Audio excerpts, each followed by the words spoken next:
Ayan. So titingin po kayo sa swing arm.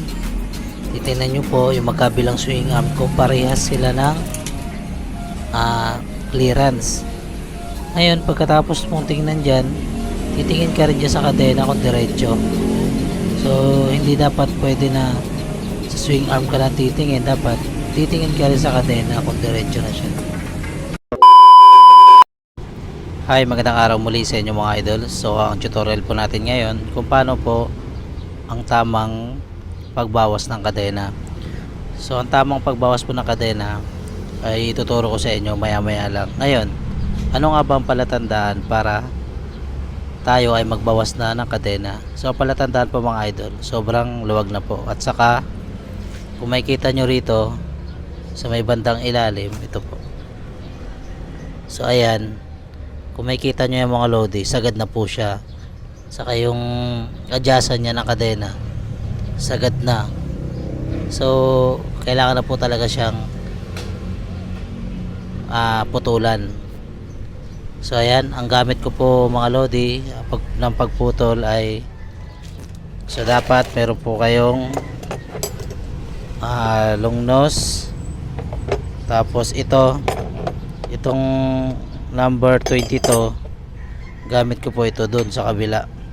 So pangluwag doon sa kabila. Tapos 14, so magagamit po natin yan dito. Yan, magagamit po natin yan dyan. 14, minsan yung iba number 12. So ayan, kompleto na po yan.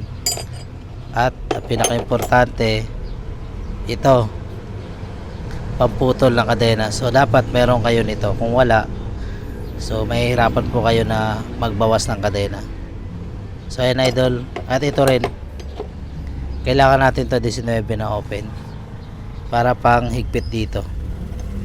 Yan, kung sakaling mag-ano na tayo, gagawa na. So kailangan po. So ayan, sukat po yan. So ayan, umpisahan na natin.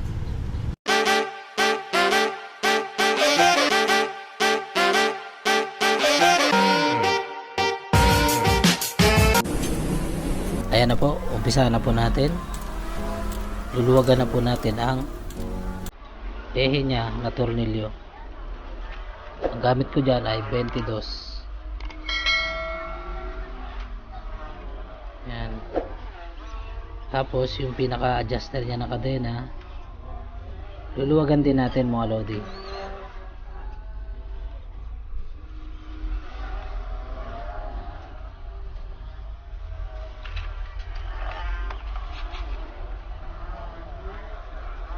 Ngayon pag naluwagan na natin, itutulak natin siya papasok.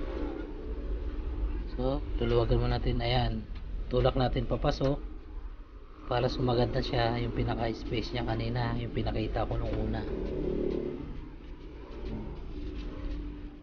Sobrang lawlaw na, kailangan na talagang bawasan.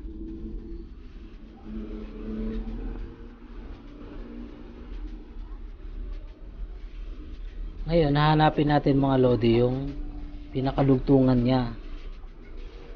So doon tayo magbabawas.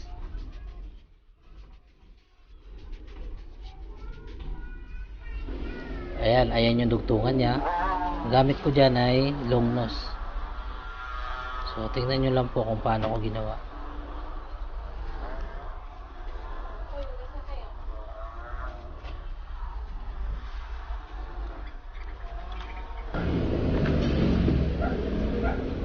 So ayan po yung pinakalak niya ng dugtungan.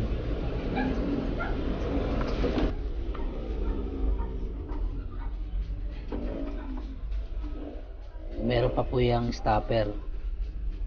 O yung pinaka ano niya, pinakatibay para di kumalas yung kadena, kasi pag lock lang, naku, kakalas po yun. Yan yung pinaka ano niya, nagpapatibay sa dugtungan. Pagkatapos yan mga lodi, pag nagbawas tayo, dalawa lang babawasan natin. Dalawang tumpok lang o ano. So ayan, dalawa lang mga lodi.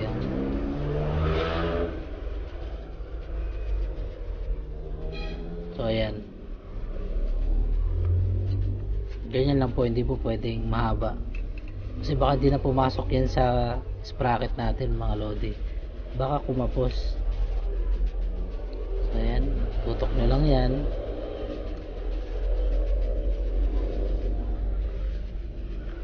Napaka basic din lang yan mga lodi, hindi nyo na kailangan dalhin sa mekaniko o magpagawa kayo. Napakamahal po ng labor, kaya kung bibili kayo o mag-invest kayo ng gamit, so hindi nyo na po ipoproblemahin ang pagputol ng kadena o mag-adjust ng kadena. Napakadali lang, basta alam nyo lang yung tamang technique.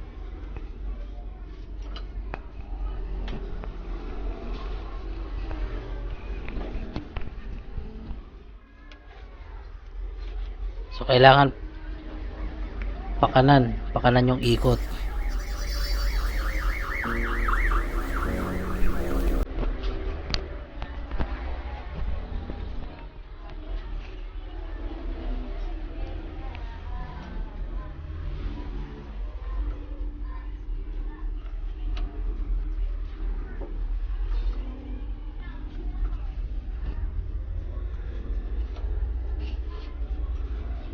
Ayan yung pinaka-ehe dun sa kadena.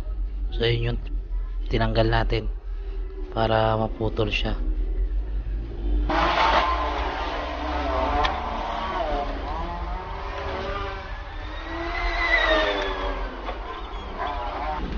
So ayan na po yung pinagputulan natin, dalawa po yan.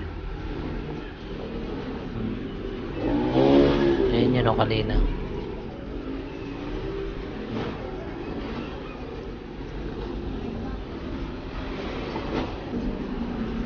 Ayan. So idudugtong na natin kasi naputulan na. Sakto lang yan mga lodi. Tapos lagay na natin sa sprocket kadena. Tapos yan, ilalagay natin yung pinaka pampatibay yung sa lock nya. So, gamitan natin ng lungnos para lumapat siya mga lodi.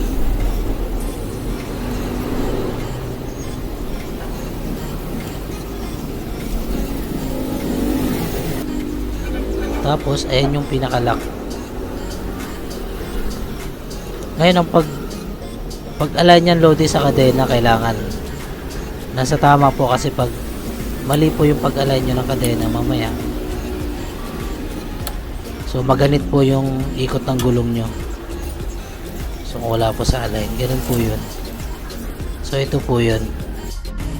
Ayan. So titingin po kayo sa swing arm.